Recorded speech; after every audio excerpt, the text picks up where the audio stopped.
Aduh, alhamdulillah akhirnya bisa pulang nih. Kawildani nih. Iya. Wil, kenapa kok mukanya sedih kali? Oh iya, nilaiku ada yang jelek. Lah, kenapa kok bisa? Kurang tahu juga sih, padahal aku tiap hari masuk kuliah. Mungkin waktu kamu ujian ada yang salah mungkin. Bisa jadi sih, soalnya aku masih kurang paham, kurang bisa bedain yang mana bimbingan sama konseling. Jadi kemarin kayaknya diberi materi kemarin. Yang mana sih? Aku nggak tahu. Ini loh. Assalamualaikum warahmatullahi wabarakatuh. Saya Ika Sandra Dewi, saya dosen bimbingan dan konseling di UMN Al-Wasliyah. Oke, hari ini kita akan membahas tentang apa itu konseling. Nah, seperti yang kita ketahui bahwa konseling itu sudah ada sejak zaman dulu, mungkin namanya bimbingan penyuluhan. Tapi seiring berkembangnya zaman, itu bimbingan penyuluhan berganti nama menjadi bimbingan dan konseling. Nah, mungkin walaupun banyak yang sudah mengetahui bahwa ada bimbingan dan konseling, tapi masih banyak juga yang belum tahu apa itu konseling. Jadi di sini kita akan membahas sedikit tentang konseling itu apa gitu, dan apa bedanya dengan bimbingan. Nah, apakah bimbingan dan konseling itu sama?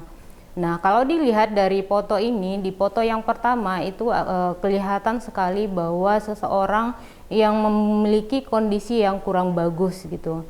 Nah, begitu juga dengan foto yang kedua dan foto yang ketiga. Nah, di foto ini, di foto nomor 1, nomor 2, dan nomor 3 ini memiliki kondisi yang berbeda-beda, dan mungkin kita sebagai individu atau sebagai makhluk hidup pasti pernah merasakan ketiga kondisi ini. Tapi yang kita harapkan di sini adalah kondisi yang ketiga gitu. Nah, ketika kita mengalami yang namanya kondisi yang pertama, mungkin kita lihat gambarnya sampai berasap gitu ya, mungkin saking banyaknya permasalahan dalam hidupnya sehingga mengekspresikan seperti itu. Nah, yang kedua juga demikian gitu, mungkin seseorang mengalami suatu kehilangan, kegagalan gitu.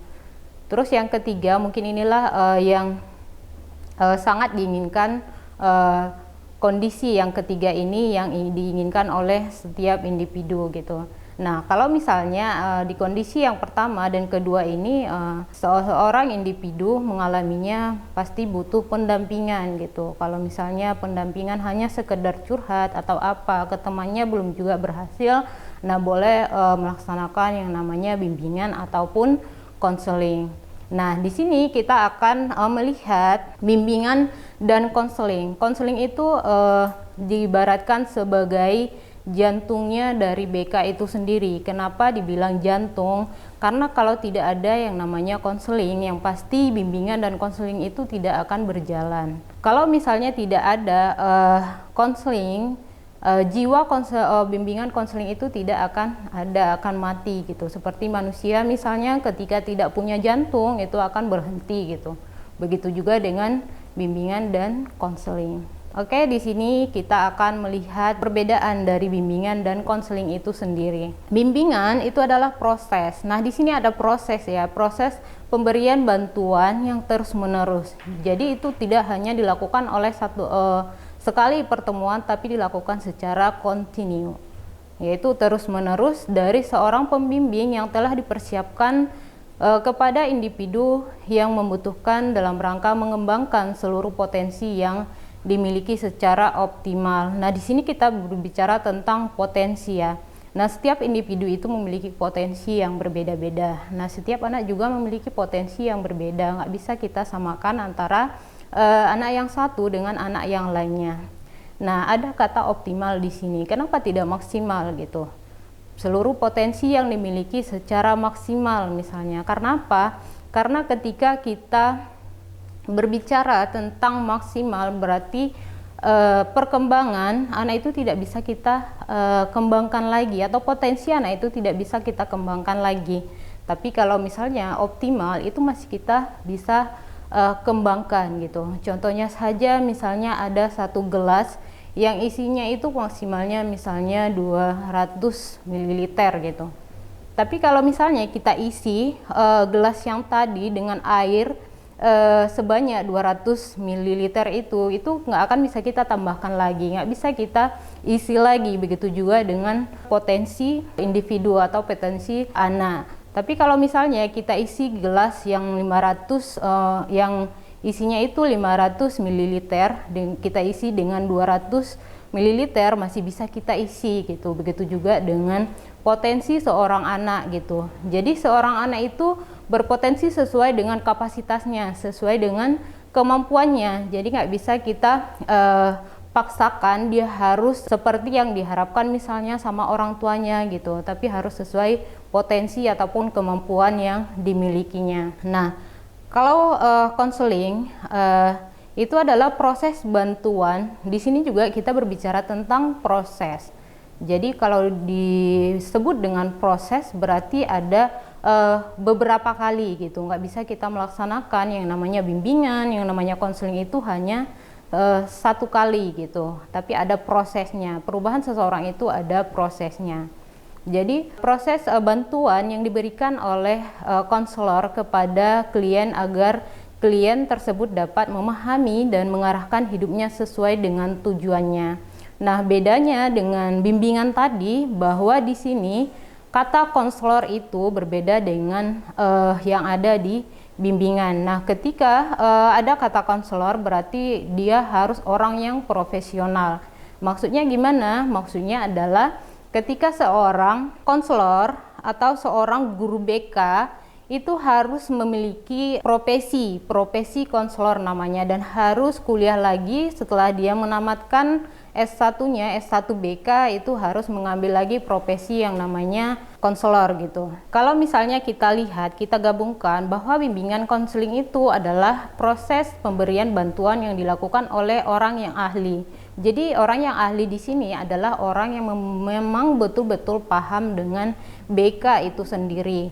Nah, kebanyakan kita lihat di masyarakat atau misalnya di kampung-kampung itu masih banyak guru BK yang menjadi guru BK itu di sekolah itu adalah guru bidang studi lain gitu. Makanya banyak persepsi masyarakat tentang BK itu yang kurang bagus. Banyak yang beranggapan bahwa BK itu hanya mencari-cari kesalahan siswa gitu, bukannya menyelesaikan masalah tapi mencari masalah.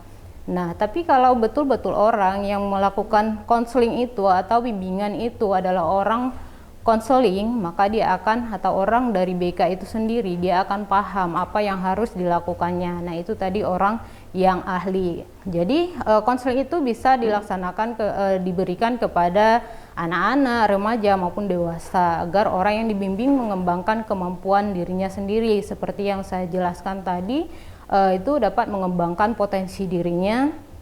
Nah, di sini kita jangan lupa juga bahwa bukan hanya kemampuan dirinya atau potensi dirinya yang dikembangkan, tapi di sini juga harus si konseli ini adalah si anak atau misalnya klien itu harus mandiri juga dengan memanfaatkan kekuatan individu dan sarana yang ada dan dapat dikembangkan berdasarkan norma-norma yang berlaku di masyarakat. Oke, jadi di sini tadi ada kata mandiri ya. Seseorang anak yang berhasil itu adalah anak yang mandiri. Anak yang memiliki kemampuan atau memiliki potensi yang bagus itu adalah anak yang mandiri. Jadi di sini kemandirian itu, mandiri di sini bukan mandi sendiri ya, seperti yang diungkapkan oleh orang-orang di masyarakat gitu. Tapi mandiri di sini adalah yang pertama, seorang anak itu harus mengenal dirinya dan lingkungan. Itu yang pertama. Maka anak itu disebut dapat berkembang sesuai dengan potensinya gitu. Itu yang pertama, mengenal diri dan lingkungannya. Dia harus tahu apa kekurangannya, apa kelebihannya gitu. Habis itu menerima diri dan lingkungan. Nah, setelah dia mengenal, dia harus menerima dirinya dan lingkungannya. Terus yang selanjutnya dapat mengambil keputusan. Nah, Setelah anak itu mengenal dirinya, menerima dirinya, terus dia mampu mengambil keputusan kalau misalnya dia memiliki permasalahan di dalam hidupnya. Yang selanjutnya adalah setelah dia mengambil keputusan, nah keputusan itu keputusan yang baik atau belum gitu. Nah itu juga harus diperhatikan. Selanjutnya adalah dengan keputusan itu hidupnya akan terarah gitu. Dia dapat mengarahkan hidupnya dan mewujudkan dirinya. Nah itu kemandirian yang dimaksud di sini. Nah selanjutnya tujuan dari BK itu sendiri, bimbingan konseling itu sendiri adalah untuk mengembangkan diri secara optimal. Nah di sini lagi-lagi kita membahas tentang mengembangkan diri ya, mengembangkan potensi diri si anak secara optimal sesuai dengan tahap perkembangan yang dimilikinya, sesuai dengan tugas-tugas perkembangannya, seperti kemampuan bakatnya, minatnya gitu. Nah berlatar belakang yang ada seperti latar belakang keluarganya, pendidikan, serta dengan tuntutan positif dari lingkungannya sendiri. Terus yang selanjutnya itu fungsi dari bimbingan itu sendiri. Nah di sini yang pertama adalah fungsi pemahaman. Nah di sini kita harus memahami klien itu sendiri, memahami diri klien. Bagaimana kita melaksanakan yang namanya konseling kalau kita tidak mengenal siapa anak itu gitu, siapa klien itu, dan selanjutnya adalah masalahnya apa gitu. Nah di lingkungannya masalahnya apa gitu. Nah itu harus kita pahami. Nah selanjutnya adalah fungsi pencegahan. Nah, ada pepatah mengatakan lebih baik mencegah daripada mengobati. Nah, di sini di fungsi pencegahan ini juga berlaku gitu. Lebih baik kita mencegah sesuatu permasalahan itu terjadi daripada nanti setelah terjadi masalah baru kita obati gitu. Selanjutnya adalah fungsi pengentasan atau kuratif. Nah, ini ketika seseorang sudah terkena penyakit, nah itu kita harus obati gitu. Harus ada obatnya gitu. Obatnya dengan apa ya? Dengan konseling tadi gitu. Nah, selanjutnya adalah fungsi pemeliharaan dan pengembangan. Nah, di sini ketika si anak sudah melaksanakan yang namanya konseling dan masalahnya sudah teratasi, itu harus dilihat juga apakah betul-betul anak ini sudah berubah atau sudah selesai masalahnya. Atau misalnya ketika seorang anak susah untuk mengerjakan tugasnya gitu, atau misalnya mendapat nilai yang kurang bagus gitu. Tapi setelah dilakukan konseling, si anak berusaha untuk memperbaiki diri, memperbaiki nilainya. Nah, kita lihat juga setelah konseling itu apakah betul-betul anak ini berubah gitu. Apakah betul-betul masalah yang sebelumnya sudah diselesaikan diulangi kembali gitu. Kalau masih diulangi berarti konseling masih tetap bisa kita lanjutkan. Nah, selanjutnya di sini ada ajas-ajas bimbingan dan konseling. Nah, ajas-ajas ini di sini ketika di awal konseling itu kita akan bahas terlebih dahulu. Yang pertama itu adalah ajas kerahasiaan. Nah, ini adalah ajas yang paling penting. Kenapa? Ketika misalnya seorang anak konseling ke kita, dia akan membicarakan tentang permasalahannya. Jadi ketika seseorang, kita saja misalnya ketika kita ada masalah mau cerita ke orang lain, itu harus betul-betul orang yang kita kenal, orang yang betul-betul kita percaya gitu. Begitu juga dengan konseling. Di sini kita akan jelaskan bahwa di dalam konseling ini ada yang namanya ajas kerahasiaan. Apapun nanti yang Anda bicarakan, Anda sampaikan di sini akan kami jaga kerahasiaannya. Untuk apa? Agar betul-betul si anak tuh mau terbuka dengan permasalahan yang dihadapinya seperti itu. Nah, di sini juga harus ada kesukarelaan. Si anak juga harus sukarela dalam menyampaikan permasalahannya, jangan ada yang ditutup-tutupi. Begitu juga dengan ajas keterbukaan, di sini harus sama-sama terbuka. Baik itu si konselornya atau guru BK-nya atau pembimbingnya harus sama-sama terbuka dengan konselingnya ataupun dengan si anak. Oke, di sini ada ajas kenormatifan. Nah, di sini juga harus seorang konselor dan seorang klien itu harus mengikuti aturan-aturan yang ada di dalam konseling itu gitu. Terus ada juga ajas alih tangan kasus. Nah, ada juga beberapa ajas lainnya, tapi yang lebih sering dipakai adalah ajas yang ini. Kalau ajas alih tangan kasus ini, ketika misalnya masalahnya itu bukan ranahnya BK, itu masih bisa kita alih tangankan ke orang yang lebih berkompeten seperti itu. Nah, di sini ada beberapa jenis layanan. Itu ada 9 layanan, itu layanan orientasi, layanan informasi. Nah, ketika anak mau melaksanakan yang namanya konseling itu harus disesuaikan juga. Kalau misalnya permasalahannya berkaitan dengan permasalahan individu, boleh melaksanakan konseling individu. Kalau dia permasalahannya secara umum atau misalnya rata-rata dari si anak itu di suatu kelas misalnya atau di suatu sekolah memiliki permasalahan yang sama, boleh kita lakukan layanan informasi. Nah, tapi yang paling sering digunakan itu adalah layanan informasi, layanan bimbingan kelompok, konseling kelompok, dan konseling perorangan. Nah, di sini ketika melakukan layanan ini yang tadi ajas-ajas itu harus betul-betul diaplikasikan gitu, termasuk ajas kerahasiaan tadi. Nah, yang paling sering tadi itu adalah layanan informasi. Di sini kita memberikan informasi terkait sesuatu yang booming atau sesuatu yang perlu diketahui oleh si siswa, dan sifatnya itu atau formatnya itu klasikal. Berarti ada beberapa atau rata-rata dari si anak memiliki permasalahan yang sama, makanya dilaksanakan layanan informasi. Terus yang selanjutnya adalah konseling individu. Ini kalau misalnya permasalahannya adalah permasalahan pribadi yang sifatnya pribadi, maka akan dilaksanakan layanan konseling individu. Dan selanjutnya adalah konseling kelompok. Nah, ini permasalahan misalnya seorang anak memiliki permasalahan yang sama permasalahannya tapi bersifat pribadi, itu dilaksanakan konseling kelompok. Nah, kalau layanan bimbingan kelompok itu permasalahannya secara umum tapi diselesaikan secara kelompok gitu. Oke, di sini ada bidang bimbingan dalam konseling, itu ada bimbingan pribadi, sosial, dan belajar dan karir. Nah, yang paling sering dialami oleh individu itu adalah pribadi dan sosial gitu. Itu yang paling banyak. Nah, bidang bimbingan pribadi ini adalah pelayanan bimbingan dan konseling untuk membantu individu menemukan dan mengembangkan pribadi, mengembangkan potensinya tadi sesuai dengan tugas-tugas perkembangannya.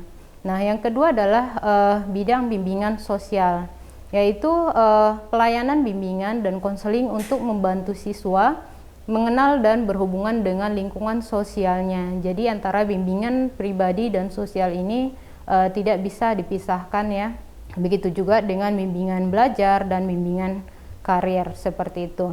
Nah, ketika kita lihat di sini bahwa pribadi dan sosial ini dijadikan satu. Karena apa? Karena setiap individu itu tidak lepas dari yang namanya makhluk sosial gitu. Terus yang pribadi dan sosial ini paling banyak masalah yang dihadapi oleh individu itu sendiri. Contohnya saja misalnya ketika seorang anak bermasalah misalnya mengenai fisik gitu, dan fisiknya itu mungkin kulitnya agak hitam gitu kan, agak hitam, dan dia merasa kurang percaya diri untuk bersosial. Otomatis di sini masalah pribadinya dan masalah sosialnya itu akan terganggu. Nah, begitu juga dengan karirnya. Ketika misalnya dia dalam bersosial itu kurang bagus, otomatis karirnya juga akan berpengaruh. Begitu juga dengan belajarnya. Jadi antara yang keempat ini adalah saling berkaitan seperti itu. Oke, demikian yang dapat saya sampaikan. Assalamualaikum warahmatullahi wabarakatuh. Oh, yang itu. Iya loh. Ya, aku nggak tahu. Makanya sering-sering cek grup. Oh iya, nanti deh aku bakal sering-sering ngecek grup lagi. Iya. Oh iya, ngomong-ngomong mau kemana Hanum? Mau pulang, mau ikut. Oh yaudah ya. Ayo, Yuk bareng yuk. Naik kereta aku ya. Iya. Yuk.